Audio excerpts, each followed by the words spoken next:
ಮುಂಚೆ ಎಲ್ಲ ನಾವು ಶುಗರನ್ನು ಚೆಕ್ ಮಾಡ್ತಾ ಇದ್ದು ಬ್ಲಡ್ಡಲ್ಲಿ ಮಾಡ್ತಾ ಇರಲಿಲ್ಲ. ಅದಕ್ಕೆ ನಾವು ಸಕ್ಕರೆ ತಿಂದರೆ ಮಾತ್ರ ಶುಗರ್ ಬರೋದು ಅನ್ನೋ ಭಾವನೆ ಇದೆ.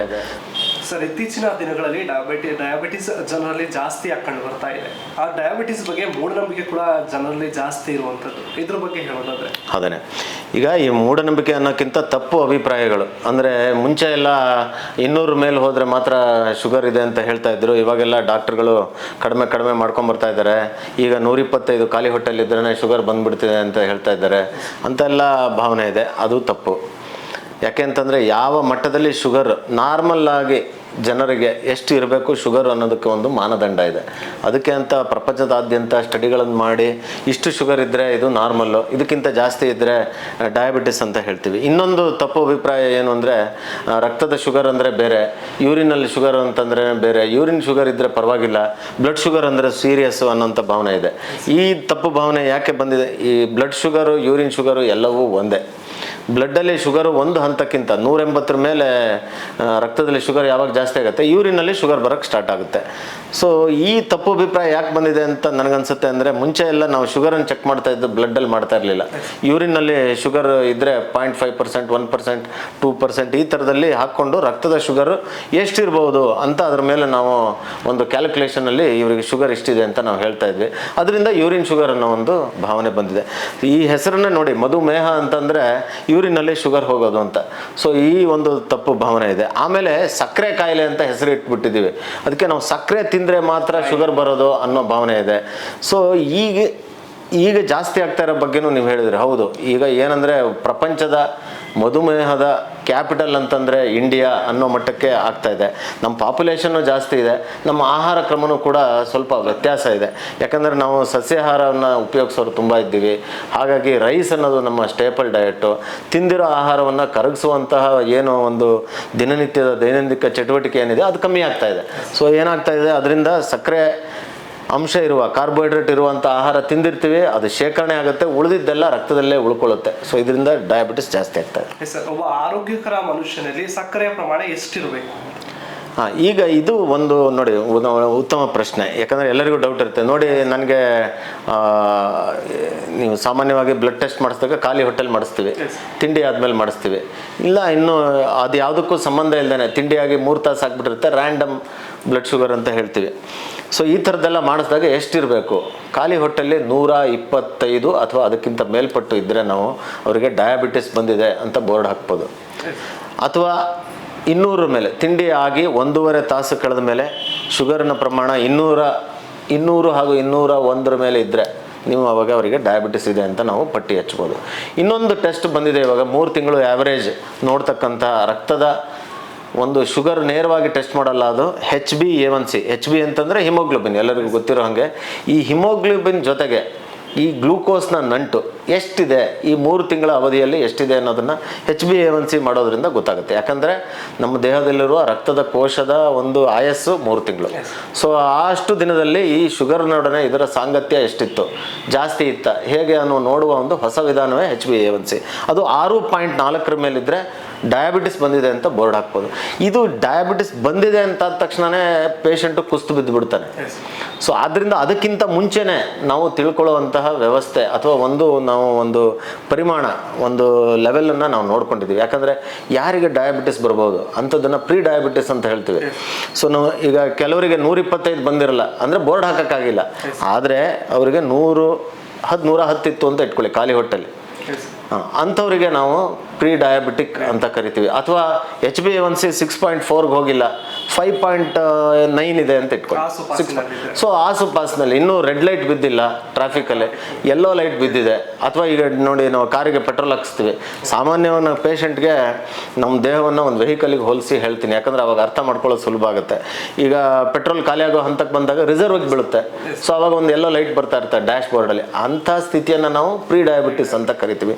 ಸೊ ಆಗಲೇ ಇವರು ಎಚ್ಚೆತ್ಕೊಂಡ್ರೆ ಅಂದರೆ ನಾನು ಹೇಳಿರೋದು ಇವಾಗ ಟೆಸ್ಟ್ನಲ್ಲಿ ನೋಡೋವಂಥದ್ದು. ಇನ್ನೂ ಕೆಲವು ವಿಧಾನಗಳಿದ್ದಾವೆ. ನನಗೆ ಇಂಥವರಿಗೆ ಡಯಾಬಿಟಿಸ್ ಬರ್ಬೋದಾ, ಬರೋ ಚಿಹ್ನೆಗಳಿದೆಯಾ ಅಂತ ನೋಡ್ಕೊಳ್ಳೋದಿದೆ, ಅದನ್ನು ನಾನು ಮುಂದೆ ಹೇಳ್ತೀನಿ. ಸರ್, ಇನ್ನು ಶುಗರ್ ಲೆವೆಲ್ ಕಡಿಮೆ ಆಗಿ ಬಿದ್ರು ಸಾವನ್ನಪ್ಪಿದ್ರು ಅನ್ನೋ ಮಾತುಗಳು ಕೂಡ ಜಾಸ್ತಿ ಕೇಳ್ತಾ ಇರ್ತೀವಿ. ಆ ಶುಗರ್ ಲೆವೆಲ್ ಕಡಿಮೆ ಆಗೋದು ಅಂದ್ರೆ ಏನು ಸರ್? ಇದಕ್ಕೆ ಹೈಪೋಗ್ಲೈಸಿಮಿಯಾ ನೀವು ಹೇಳ್ತಾ ಇರೋದು. ಹೈಪೋಗ್ಲೈಸಿಮಿಯಾ ಅಂದರೆ ಸಾಮಾನ್ಯವಾಗಿ ಯಾರಿಗೇ ಆಗಿರ್ಬೋದು, ನಾವು ಎಷ್ಟೇ ಖಾಲಿ ಹೊಟ್ಟೆಲಿ ಇದ್ದಾಗ್ಯೂ ಕೂಡ ಶುಗರ್ ಒಂದು 2-3 ದಿನ ನೀವು ಆಹಾರ ತಿನ್ನದೇ ಇದ್ದರೂ ಕೂಡ ದೇಹದಲ್ಲಿ ಆ ಶುಗರ್ ಲೆವೆಲ್ಲು ಒಂದು ಹಂತಕ್ಕಿಂತ 60 mg/% ಕೆಳಗೆ ಬರದೇ ಇರುವ ಹಾಗೆ ತುಂಬ ಮೆಕ್ಯಾನಿಸಮ್ಸ್ ಇದ್ದಾವೆ. ಇನ್ಸುಲಿನ್ ಥರನೇ ಗ್ಲೂಕಗಾನ್ ಅಂತ ಇದೆ, ಅಡ್ರಿನಲಿನ್ ಅಂತ ಇದೆ, ಸ್ಟಿರಾಯ್ಡ್ಸ್ ಅಂತ ಇದೆ, ತುಂಬ ಹಾರ್ಮೋನ್ಗಳಿದ್ದಾವೆ. ಕ್ಷಣಕ್ಕೂ ನಿಮ್ಮ ಶುಗರ್ ಇಷ್ಟು ಇರಬೇಕು ಅಂತ ನಿರ್ಣಯ ಮಾಡೋಕ್ಕೆ ಹಾರ್ಮೋನ್ಗಳಿದ್ದಾವೆ. ಸೊ ಹಾಗಾಗಿ ನಾರ್ಮಲ್ ಮನುಷ್ಯನಿಗೆ ಕಡಿಮೆ ಆಗೋಲ್ಲ. ನೀವು 20 ದಿವಸ ಎಲ್ಲ ಉಪವಾಸ ಮಾಡಿರೋರನ್ನ ನೋಡಿದ್ದೀರಾ, ಬರೀ ನೀರು ಆಹಾರದಲ್ಲಿ ಇರೋರನ್ನ ನೋಡಿದ್ದೀರಾ, ಶುಗರ್ ಕಡಿಮೆ ಆಗಲ್ಲ. ಆದರೆ ಶುಗರ್ ಮಾತ್ರೆಯಲ್ಲಿರೋರಿಗೆ, ಈ ಮಾತ್ರೆಗೆ ಯಾವುದೇ ಒಂದು ಅದಕ್ಕೆ ಆಗಿರ್ತಕ್ಕಂಥ ಬುದ್ಧಿಮತ್ತೆ ಇರೋದಿಲ್ಲ. ನೀವು ತಗೊಂಡ್ಮೇಲೆ ಅದ್ರ ಕೆಲಸ ಏನು, ಶುಗರ್ ಕಡಿಮೆ ಮಾಡೋದು. ಅದು 60 ಇರಲಿ, 40 ಇರಲಿ, 50 ಇರಲಿ, ಕಡಿಮೆ ಮಾಡ್ತಾ ಇರುತ್ತೆ. ಈ 50 ಅದು 60ಕ್ಕಿಂತ ಕಡಿಮೆ ಆದರೆ, ಕೆಲವರಿಗೆ 70ಕ್ಕಿಂತ ಕಡಿಮೆ ಆದ್ರೇ ಏನಾಗುತ್ತೆ, ಅವರಿಗೆ ಪ್ರಜ್ಞೆಯಲ್ಲಿ ವ್ಯತ್ಯಾಸ ಆಗೋದು, ಏನೇನೋ ಮಾತಾಡೋದು, ಬಡಬಡಿಸೋದು, ಭಯ ಆದಂಗೆ ಆಗೋದು, ಮೈಯೆಲ್ಲ ಬೆವರು ಬಿಡೋದು, ಸುಸ್ತಾಗೋದು, ಏನಾದ್ರು ತಿನ್ನಬೇಕು ಅನ್ಸೋದು, ಈ ಥರದ ಹಲವಾರು ಚಿಹ್ನೆಗಳು ಬರುತ್ತೆ. ಕೆಲವರಿಗೆ ಮುಷ್ಟಿನೇ ಬಂದ್ಬಿಡ್ಬೋದು. ಸಕ್ಕರೆ ಕಾಯಿಲೆ ಇರೋರಿಗೆ ಮುಷ್ಟಿನೇ ಬಂದ್ಬಿಡ್ಬೋದು. ಏನಾಗುತ್ತೆ ಅಂತಂದರೆ ಅವಾಗ ಯಾರೋ ಚಾಕ್ಲೇಟ್ ಕೊಡಿ, ಶುಗರ್ ಇದೆ ಇವ್ರಿಗಂತ ಕೊಡ್ತಾರೆ, ಅದು ಉಸಿರಾಡೋ ಜಾಗಕ್ಕೆ ಹೋಗಿ ಸಿಕ್ಕಾಕೊಂಡು ಪ್ರಾಣಾಪಾಯ ಆಗ್ಬೋದು. ಸಾಮಾನ್ಯವಾಗಿ ಹೈಪೋಗ್ಲೈಸಿಮಿಯಾ ಅನ್ನೋದು ನೀವು ಹೇಳಿದಾಗೆ ಪ್ರಾಣಾಪಾಯ ತರುವಂಥ ಕಾಯಿಲೆ ಆಗಿದ್ರೂ ಕೂಡ ಹೆಚ್ಚಿನವರಿಗೆ ಪ್ರಾಣಾಪಾಯ ಆಗೋದಿಲ್ಲ. ಮುಂಚೆನೇ ಅದು ಗೊತ್ತಾದರೆ ಕೈ ನಡ್ಕ ಬಂದ ಹಾಗೆ ಅಥವಾ ಬೆವರ್ತುಕೊಂಡಾಗ ಆದಾಗ ಅವರು ಎಚ್ಚೆತ್ಕೊಂಡು ಏನಾದರೂ ಶುಗರ್ ಚೆಕ್ ಮಾಡಿಸೋದು ಅಥವಾ ಸಕ್ಕರೆಯುಕ್ತ ಆಹಾರ ತಗೊಂಡ್ರೆ ಕಡಿಮೆ ಆಗೋ ಹಂತಕ್ಕೆ ಹೋಗೋದಿಲ್ಲ. ಆದರೆ ಈ ಶುಗರ್ ಇರೋರಿಗೆ ಏನಾಗಿರುತ್ತೆ ಅಂದರೆ ಅವರಿಗೆ ಹಾರ್ಟಿನ ತೊಂದರೆ ಇರ್ಬೋದು, ಕಿಡ್ನಿ ತೊಂದರೆ ಇರ್ಬೋದು, ಬೇರೆ ತೊಂದರೆಗಳಿರುತ್ತೆ. ಅಂಥವರಿಗೆ ಈ ಫಿಟ್ಸ್ ಬರುವುದಾಗಿರ್ಬೋದು, BP ಕಡಿಮೆ ಆಗಿಬಿಡೋದು, ತುಂಬ ಹೊತ್ತು ಒಂದು 1/4 ಗಂಟೆಗಿಂತ ಅಥವಾ ಅರ್ಧ ಗಂಟೆಗಿಂತ ಜಾಸ್ತಿ ಹೊತ್ತು ಶುಗರ್ನ ಅಂಶ ಕಡಿಮೆ ಇದ್ದರೆ ಪರ್ಮನೆಂಟಾಗಿ ಬ್ರೈನ್ ಡ್ಯಾಮೇಜ್ ಆಗಿಬಿಡೋ ಸಾಧ್ಯತೆ ಇರುತ್ತೆ, ಉಸಿರಾಟದ ತೊಂದರೆ ಬರೋದು, ನೀರು ಸೇರ್ಕೊಳ್ಳೋದು, ಹಾಗಾಗಿ ಪ್ರಾಣಾಪಾಯ ಆಗೋ ಸಾಧ್ಯತೆ ಇರ್ತದೆ. ಬಟ್ ಅದು ಭಯಪಡೋ ಅವಶ್ಯಕತೆ ಇಲ್ಲ. ಮುಂಚೆನೇ ನಾವು ಅವರಿಗೆ ಡಯಾಬಿಟಿಸ್ ಪೇಷಂಟ್ಗೆ ಯಾವತ್ತೂ ನಾವು ಮಾತ್ರೆ ಕೊಡಬೇಕಾದ್ರೆ ಮೊದಲೇ ಹೇಳ್ಬಿಟ್ಟು ಕೊಟ್ಟಿರ್ತೀವಿ, ನೋಡಿ ಕಡಿಮೆ ಆದರೆ ಈ ಥರ ಚಿಹ್ನೆಗಳು ಬರುತ್ತೆ ಅಂತ. ಆಮೇಲೆ ಇನ್ನೊಂದು ಮುಖ್ಯವಾಗಿ ತಿಳ್ಕೊಬೇಕಾಗಿರೋದು ಏನು ಅಂದರೆ, ಕೆಲವರು ಏನು ಅಂದ್ಕೊಂಡಿರ್ತಾರೆ, ಎಷ್ಟೋ ವರ್ಷಗಳಿಂದ ಡಯಾಬಿಟಿಸ್ ಇರುತ್ತೆ, ಅವರಿಗೆ ತುಂಬ ಮಾತ್ರೆಗಳನ್ನು ತೊಗೋತಾ ಇರ್ತಾರೆ, ಇದ್ದಕ್ಕಿದ್ದಾಗೆ ಶುಗರ್ ಕಡಿಮೆ ಆಗೋಕ್ಕೆ ಶುರುವಾಗುತ್ತೆ. ನಾವು ಮಾತ್ರೆ ಏನು ಬೇಕೇ ಆಗೋದಿಲ್ಲ, ಅಷ್ಟರ ಮಟ್ಟಕ್ಕೆ ಶುಗರ್ ಕಡಿಮೆ ಆಯಿತು ಅಂತ ಇಟ್ಕೊಳ್ಳಿ, ಪೇಷಂಟಿಗೆ ಖುಷಿ ಆಗುತ್ತೆ, ನನಗೆ ಡಯಾಬಿಟಿಸ್ ವಾಸಿ ಆಯಿತು ಅಂತ. ಆದರೆ ನಿಜವಾದ ಡಾಕ್ಟರ್ ಆದರೆ ಅವನಿಗೆ ಬೇಜಾರಾಗಬೇಕು, ಇದೇನಿದು ಶುಗರ್ ಈ ಥರ ಡೌನ್ ಆಗ್ತಾ ಇದೆಯಲ್ಲ ಅಂತ. ಅಂದರೆ ನಾನೇನು ಹೇಳೋದನ್ನ ಹೊರಟಿದ್ದೀನಿ ಅಂದರೆ, ಸಾಮಾನ್ಯವಾಗಿ ಡಯಾಬಿಟಿಸು ತುಂಬ ಜಾಸ್ತಿ ಇರುವವರಿಗೆ ಈ ಹಂತದಲ್ಲಿ ಶುಗರ್ ಕಡಿಮೆ ಆಗ್ತಾ ಇದೆ ಅಂದರೆ ಅವರಿಗೆ ಒಂದು ಕಿಡ್ನಿ ತೊಂದರೆ ಆಗ್ತಾ ಇದೆ ಅಥವಾ ಲಿವರ್ನ ತೊಂದರೆ ಆಗ್ತಾ ಇದೆ ಅಂತ ಅರ್ಥ. ಆವಾಗ ಶುಗರು ಡೌನ್ ಆಗ್ತಾ ಬರುತ್ತೆ. ಸೊ ಆವಾಗ ನಾವು ಇನ್ನೂ ಎಚ್ಚೆತ್ಕೊಂಡು ಆ ಪರೀಕ್ಷೆಗಳನ್ನು ನಾವು ಮಾಡಿಸ್ತೀವಿ. ಸರ್, ಇತ್ತೀಚಿನ ಜೀವನ ಶೈಲಿ, ವೇಗದ ಜೀವನ ಶೈಲಿ, ತುಂಬ ಸ್ಪೀಡಾಗಿ ಹೋಗ್ತಾ ಇರ್ತಾರೆ ಮನುಷ್ಯ. ಊಟ ಕೂಡ ಕುತ್ಕೊಂಡು ಮಾಡುವಂಥ ಪೇಷನ್ಸಲ್ಲಿ ಯಾರೂ ಇರಲ್ಲ. ಅಂತಹ ಪರಿಸ್ಥಿತಿಯಲ್ಲಿ ಈಗ ಒಬ್ಬ ಮನುಷ್ಯನಿಗೆ ಬೇಕಾದಂತಹ ಫುಡ್ಡಲ್ಲಿ ಸಾಕಷ್ಟು ಈಗ ಕಾರ್ಬೋಹೈಡ್ರೇಟ್ ಆಗಿರ್ಬೋದು, ಪ್ರೋಟೀನ್ ಆಗಿರ್ಬೋದು ಅಂತ ಬೇಕಾಗಿರುತ್ತೆ. ಅಂಥದ್ದು ಮಿಸ್ಟೇಕ್ಸ್ ಆಗೋದ್ರಿಂದ ಸಕ್ಕರೆ ಕಾಯಿಲೆ ಬರುತ್ತಾ? ಹೌದು, ಏನು ಅಲ್ಲ ನೋಡಿ, ಒಳ್ಳೆ ಪ್ರಶ್ನೆ ಕೇಳಿದ್ರಿ. ಆ ಥರ ಅಲ್ಲ, ಏನಂದರೆ ನಮ್ಮ ಪ್ರತಿ ಒಂದು ಕೋಶ ಪ್ರತಿ ಸೆಕೆಂಡ್ನಲ್ಲಿ ಕೆಲಸ ಮಾಡಬೇಕು. ನೀವು ಎದ್ದು ಓಡಾಡಬೇಕು, ನಿಮ್ಮ ಸ್ನಾಯುಗಳು ಕೆಲಸ ಮಾಡಬೇಕು, ಹೃದಯ ಕೆಲಸ ಮಾಡಬೇಕು, ಮಿದುಳು ಕೆಲಸ ಮಾಡಬೇಕು, ಬೇರೆ ಅಂಗಾಂಗಗಳು ಕೆಲಸ ಮಾಡೋ, ರಕ್ತ ಚಲನೆ ಆಗಬೇಕು ಅಂತಂದರೆ ಅದಕ್ಕೆ ಬೇಕಾಗಿರುವ ಮುಖ್ಯ ಅಂಶನೇ ಈ ಶುಗರ್, ಕಾರ್ಬೋಹೈಡ್ರೇಟ್. ಆದರೆ ಏನಾಗ್ತಾ ಇದೆ ಅಂದರೆ, ಈ ನಮ್ಮ ಯೋಚನೆ ಮಾಡೋಕ್ಕೆ ಅಷ್ಟು ಕಾರ್ಬೋಹೈಡ್ರೇಟ್ ಬೇಕಾಗದಿದ್ರೂ ನಾವು ಎದ್ದು ಓಡಾಡೋದಕ್ಕೆ ನಮ್ಮ ಸ್ನಾಯು ಕೆಲಸಕ್ಕೆ ಕಾರ್ಬೋಹೈಡ್ರೇಟು ತುಂಬ ಅವಶ್ಯಕವಾಗಿ ಬೇಕು. ಹೌದು, ಹಾಗಾದರೆ ಮುಂಚೆನೂ ನಾವು ಇಷ್ಟೇ ತಿಂತಾಯಿದ್ರು. ನಮ್ಮ ಅಪ್ಪ ಎಲ್ಲ ನಮಗಿಂತ ತುಂಬ ಜಾಸ್ತಿ ತಿನ್ನೋರು, 50-60 ಜಿಲೇಬಿ ತಿನ್ನೋರು, ಹೋಳಿಗೆ ತಿನ್ನೋರು. ಅವ್ರಿಗೆ ಶುಗರ್ ಅಂತ ಬೇಗ ಏನೂ ಬರಲಿಲ್ಲ. ಆದರೆ ಈಗಿನ ಜನತೆಗೆ ಬೇಗನೆ 20-30 ವರ್ಷಕ್ಕೇ ಡಯಾಬಿಟಿಸ್ ಕಳಿಸ್ಕೊಳ್ತಾ ಇದೆ, ದಪ್ಪ ಆಗ್ತಾ ಇದ್ದಾರೆ. ಇದೇನಪ್ಪ ಅಂತಂದರೆ, ನಾವು ತಿಂದಿರುವ ಆಹಾರವನ್ನು ಅಷ್ಟರ ಮಟ್ಟಕ್ಕೆ ಉಪಯೋಗಿಸ್ತಾ ಇಲ್ಲ. ಅಂದರೆ ಏನಾಗುತ್ತೆ, ಇವಾಗ ಯಾವುದೋ ಒಂದು ಅದೇ ಎಗೇನ್ ನಾವು ವೆಹಿಕಲ್ಗೆ ಬರೋದಾದರೆ ಇಷ್ಟು ಪೆಟ್ರೋಲು ಇಷ್ಟು ಇದು ಅಂತ ಹಾಕ್ಬೇಕಾದ್ರೆ ತುಳ್ಕೋ ಅಷ್ಟು ಹಾಕೋದು, ಯಾವುದೋ ಒಂದು ಬ್ಯಾಲೆನ್ಸಲ್ಲಿ ಇರಬೇಕಾಗಿರೋವಂಥದ್ದು. ಒಂದು ಬರೀ ಪೆಟ್ರೋಲ್ ಹಾಕೋದ್ರಿಂದ ಆಗಲಿ ಅಥವಾ ಇನ್ನೇನು ಬೇರೆ ಅಂಗಾಂಗಗಳ ಬಗ್ಗೆ ನಾವು ಅದನ್ನು ಫಾಲೋ ಅಪ್ ಕೊಡದೇ ಇದ್ದರೆ, ಬರೀ ಒಂದೇ ಯಾವುದೋ ಒಂದು ಭಾಗವನ್ನು ಅದಕ್ಕೆ ಎನರ್ಜಿ ಕೊಡೋದನ್ನು ಮಾತ್ರ ನಾವು ನೋಡ್ಕೊಂಡಿದ್ರೆ ಆರೋಗ್ಯ ಸುಧಾರಿಸೋದಿಲ್ಲ, ಹಾಳಾಗ್ತಾ ಹೋಗ್ತದೆ. ಸೊ ಏನಾಗ್ತಾ ಇದೆ, ಮುಂಚಿನಷ್ಟೇ ಕಾರ್ಬೋಹೈಡ್ರೇಟನ್ನು ನಾವು ಉಪಯೋಗಿಸ್ತಾ ಇದ್ದೀವಿ, ಅದನ್ನು ಅಷ್ಟೇ ಪ್ರಮಾಣದಲ್ಲಿ ಖರ್ಚು ಮಾಡ್ತಾ ಇಲ್ಲ.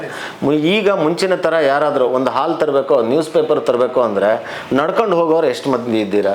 ಕೆಲಸಕ್ಕೆ ನಡ್ಕೊಂಡು ಹೋಗುವ ಮಂದಿ ಎಷ್ಟಿದ್ದೀರಾ? ಖಂಡಿತ ಇಲ್ಲ. ಈ ನಡೆಯೋದಕ್ಕೆ ಅಂತಲೇ ಒಂದು ಸಮಯ ಫಿಕ್ಸ್ ಮಾಡಿಕೊಂಡು ನಡೆಯೋರಾಗಿದ್ದೀವಿ ನಾವೆಲ್ಲ. ಎಲ್ಲೋ ಒಂದು ಹತ್ತಿರದಲ್ಲಿ ಹೋಗ್ಬೇಕಂದ್ರೂ ನಾವು ಯಾವುದೋ ಒಂದು ವಾಹನವನ್ನು ಡಿಪೆಂಡ್ ಆಗ್ತಾ ಇದ್ವಿ. ಮುಂಚೆ ಸೈಕಲ್ ಆದರೂ ಹೊಡಿತಾ ಇದ್ರೆ, ಈಗ ಮೋಟಾರ್ ಸೈಕಲ್ ಬಂದಿದೆ. ಪ್ರತಿಯೊಂದು ಆದರೆ ನಾವು ತಿನ್ನೋ ಆಹಾರ ಶೈಲಿ ಹಾಗೇ ಇದೆ, ಇಲ್ಲ ಇನ್ನೂ ಹಾಳಾಗಿದೆ. ಇವಾಗೆಲ್ಲ ಏನಂದರೆ ಪಿಜ್ಜಾ ಅಂತ ಬಂದಿದೆ, ಅದರಲ್ಲಿ ಇರ್ತಕ್ಕಂಥದ್ದು ಮೈದಾ. ಆ ಮೈದಾಕ್ಕೆ ಬಿಳಿ ಮಾಡಲಿಕ್ಕೆ ಆ್ಯಡ್ ಮಾಡ್ತಕ್ಕಂಥ ಕೆಮಿಕಲ್ಲು ಆ್ಯಂಟಿ ಇನ್ಸುಲಿನ್, ಅದು ಕೂಡ ಶುಗರನ್ನು ಉಂಟು ಮಾಡ್ತಾ ಇದೆ. ಮೈದಾದಲ್ಲಿ ಕೂಡ 40% ಶುಗರ್ ಇದೆ. ನಾವು ತಿನ್ನೋ ಅಕ್ಕಿಯಲ್ಲಿದೆ, ಗೋಧಿಯಲ್ಲಿದೆ, ರಾಗಿಯಲ್ಲಿದೆ, ಎಲ್ಲದರಲ್ಲೂ ಇದೆ, ಕಣ್ಣಿಗೆ ಕಾಣೋದಿಲ್ಲ ಅಷ್ಟೇ. ಬರೀ ಸಕ್ಕರೆಯನ್ನು ವರ್ಜ್ಯ ಮಾಡೋದ್ರಿಂದ ನಾನು ಸಕ್ಕರೆ ಸಿಹಿ ತಿನ್ನೋದೇ ಇಲ್ಲ ಸರ್, ನನಗೆ ಶುಗರ್ ಬಂತಲ್ಲ ಅಂತಾರೆ. ಸೊ ಸಿಹಿಯನ್ನೇ ನೇರವಾಗಿ ತಿನ್ನಬೇಕು ಅಂತಿಲ್ಲ. ಸಿಹಿ ಇರುವ ಯಾವುದೇ ಪದಾರ್ಥ, ನಾನು ಹೇಳೋದು ಹೇಗೆ ಅಂದರೆ ಪೇಷಂಟಿಗೆ ಸುಲಭವಾಗಲಿ ಅಂತ, ಬಿಳಿ ಇರುವ ಯಾವುದೇ ಆಹಾರ ಪದಾರ್ಥ, ಹಾಲಲ್ಲೂ ಕೂಡ 30% ಲ್ಯಾಕ್ಟೋಸ್ ಅಂತಕ್ಕಂಥದ್ದು ಇರ್ತದೆ. ಸೊ ನಾನು ಸಪ್ಪೆ ಹಾಲು ಕುಡಿಯೋದು ಅಂತಾರೆ. ಸೊ ಇವೆಲ್ಲದರಲ್ಲೂ ಕೂಡ ಶುಗರ್ ಇದೆ. ತಪ್ಪಲ್ಲ, ನೀವು ಶುಗರ್ ಇರುವ ಆಹಾರವನ್ನು ತಿನ್ನಿ. ನಮ್ಮ ಪೂರ್ವಿಕರು ಕೂಡ ತಿಂತಾಯಿದ್ರು. ಅದನ್ನು ಕರಗಿಸುವ ಬಗೆ ಹೇಗೆ ಅನ್ನೋದ್ರ ಬಗ್ಗೆ ನಾವು ಧ್ಯಾನ ಕೊಡಬೇಕಾಗುತ್ತೆ. ಅದನ್ನು ತಿಂದಾದ್ಮೇಲೆ ಅಂದರೆ ತಿಂದ ತಕ್ಷಣ ನಾವು ಹೊಟ್ಟೆ ತುಂಬ ತಿಂದು ನಡೆಯೋದು ತಪ್ಪಿರ್ಬೋದು. ಯಾಕೆ ಆಲ್ರೆಡಿ ನಮ್ಮ ದೇಹದಲ್ಲಿ ನಾವು ಫಿಟ್ನೆಸ್ ಮೇಂಟೈನೇ ಮಾಡಿರೋಲ್ಲ. ತಿಂದ ತಕ್ಷಣ ನಡೆದ್ರೆ ಹಾರ್ಟಿಗೆ ರಕ್ತ ಸಂಚಾರ ಕಮ್ಮಿ ಆಗಿಬಿಡುತ್ತೆ. ಸೊ ಹಾಗೆ ಹೇಳ್ತಾ ಇಲ್ಲ, ನಾವು ತಿಂದಿರುವಷ್ಟು ಆಹಾರ ಪದಾರ್ಥವನ್ನು ಕರಗಿಸ್ಬೇಕು, ಅದು ಮುಖ್ಯ. ಡಯಾಬಿಟಿಸ್, ಸಕ್ಕರೆ ಕಾಯಿಲೆಯ ಲಕ್ಷಣಗಳು ಏನೇನಿದೆ ಅಂತ. ಈ ಸಕ್ಕರೆ ಕಾಯಿಲೆ ನೋಡಿ, ಇದರಲ್ಲಿ ನಾವು ಮುಂಚೆ ಹೇಳ್ದಂಗೆ ಪಾಲಿಯೂರಿಯಾ, ಪಾಲಿಡಿಪ್ಸಿಯಾ, ಪಾಲಿಫೇಜಿಯಾ ಅಂತ ಒಂದು ಟ್ರಯಾಂಗಲ್ ಮಾಡಿ ಹೇಳ್ತಾ ಇದ್ವಿ. ಅದನ್ನೇ ಹೇಳೋದಾದರೆ ತುಂಬ ಆಹಾರ ತಿನ್ನಬೇಕು ಅನ್ಸೋದು. ಶುಗರ್ ಮೈಯಲ್ಲಿ ಜಾಸ್ತಿ ಇದ್ದಾಗ್ಯೂ ಕೂಡ ಏನಾಗುತ್ತೆ, ಶುಗರ್ ಮೈಯಲ್ಲಿ ಜಾಸ್ತಿ ಆಗುತ್ತೆ, ಇನ್ಸುಲಿನ್ ಜಾಸ್ತಿ ಆಗುತ್ತೆ. ಆವಾಗ ಏನು ಮಾಡುತ್ತೆ, ಅದು ಇನ್ಸುಲಿನ್ನು ಶುಗರನ್ನು ತೊಗೊಂಡೋಗಿ ಕೋಶಗಳಲ್ಲೆಲ್ಲ ಇಟ್ಬಿಡುತ್ತೆ. ಮತ್ತು ಶುಗರು, ಆ ಇನ್ಸುಲಿನ್ ಜಾಸ್ತಿ ಇರೋದರಿಂದ ಆಹಾರಕ್ಕೆ ಬೇಕಾಗಿರುವಂತಹ ಒಂದು ತಿನ್ನಬೇಕು ಅನ್ನುವ ಒಂದು ಇದು ಆಸೆ ಉತ್ಪತ್ತಿ ಆಗುತ್ತೆ. ಈ ಶುಗರು ಜಾಸ್ತಿ ಆದಂಗೆ 180 ಮೇಲೆ 200 ಮೇಲೆ ಶುಗರ್ ಹೋದಾಗೆ ಯೂರಿನಲ್ಲಿ ಶುಗರ್ ಹೋಗುತ್ತೆ. ಯೂರಿನಲ್ಲಿ ಶುಗರ್ ಬಂದಾಗ ಯೂರಿನ್ನ ದಪ್ಪ ಹೆಚ್ಚಾಗುತ್ತೆ, ಅದರಲ್ಲಿ ನೀರು ಹೋಗುತ್ತೆ, ತುಂಬ ನೀರು ಹೋಗುತ್ತೆ. ಪೇಷಂಟ್ಗೆ ಅಥವಾ ಯಾವುದೇ ವ್ಯಕ್ತಿಗೆ ಡಿಹೈಡ್ರೇಷನ್ ಆಗುತ್ತೆ, ತುಂಬ ನೀರು ಕುಡಿಬೇಕು ಅನಿಸುತ್ತೆ.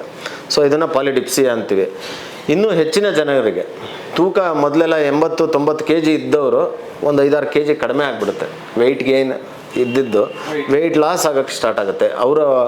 ನಾನೆಲ್ಲ ಆಹಾರ ತಿಂತಾನೆ ಇದ್ದೀನಿ ಆದರೂ ತೂಕ ಕಡಿಮೆ ಆಗ್ತಾ ಇದೆಯಲ್ಲ ಸರ್ ಅಂತ, ಇದು ಕೂಡ ಸ್ಟಾರ್ಟ್ ಆಗುತ್ತೆ.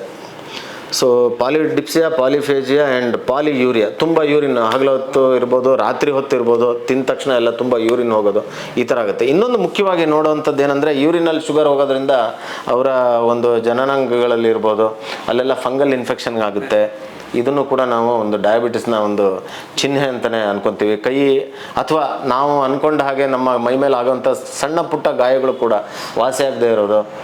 ಈಗಲೇ ತಾನೇ ಒಬ್ಬರು ಪೇಷಂಟ್ ಬಂದಿದ್ದು ನೋಡಿದರೆ, ಕೈಯಲ್ಲಿ ಒಂದೇನೋ ಕೀವಾಗಿತ್ತು, ತಕ್ಷಣ ಈಗ ಶುಗರ್ ಮಾಡಿ ಅಂತ ಹೇಳ್ತೀವಿ. ಯಾಕೆಂದರೆ ಸಾಮಾನ್ಯವಾಗಿ ಕಂಡು ಬರದಂತಹ ಕೀವಿನ ಅಂಶಗಳು ಒಬ್ಬರ ಮೈಯಲ್ಲಿ ಕಾಣಿಸ್ತಾ ಇದೆ ಅಂದರೆ ಶುಗರ್ ಇರಬಹುದು ಅಂತ ನಾವು ಅಂದ್ಕೊಳ್ತೀವಿ.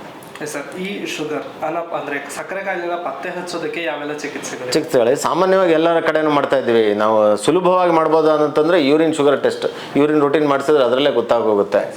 ಇಲ್ಲ ಅಂತಂದರೆ ರಕ್ತ ಪರೀಕ್ಷೆ, ರ್ಯಾಂಡಮ್ ಆಗಿ ಯಾವುದೇ ಹೊತ್ತಿನಲ್ಲಿ ಶುಗರ್ ಮಾಡಿದ್ರು ನಾವು ಯಾರಿಗೇ ಆಗಿರಲಿ, ನೀವು 10 ಜಿಲೇಬಿ ತಿಂದಿದ್ರೆ ನಿಮ್ಮ ಶುಗರು 200 ಒಳಗಡೆ ಇರಬೇಕಾಗುತ್ತೆ. 200 ಮೇಲಿದ್ದರೆ ಇವರಿಗೆ ಡಯಾಬಿಟಿಸ್ ಇರ್ಬೋದು ಅಂತ ಅರ್ಥ. ಆವಾಗ ಅವ್ರಿಗೆ ನಾವು ಖಾಲಿ ಹೊಟ್ಟೆಯಲ್ಲಿ ಶುಗರ್ ಮಾಡಿಸ್ಲಿಕ್ಕೆ ಹೇಳ್ತೀವಿ. 125 ಒಳಗಡೆ ಇರಬೇಕಾಗುತ್ತೆ. ತಿಂಡಿ ಆದಮೇಲೆ 1.5 ತಾಸು, ಆಹಾರ ತಿನ್ನೋದಕ್ಕೆ ಶುರು ಮಾಡಿದ 1.5 ತಾಸಿನ ನಂತರ ಮಾಡುವಂಥ ಶುಗರು 200 ಒಳಗಡೆ ಇರಬೇಕಾಗುತ್ತೆ.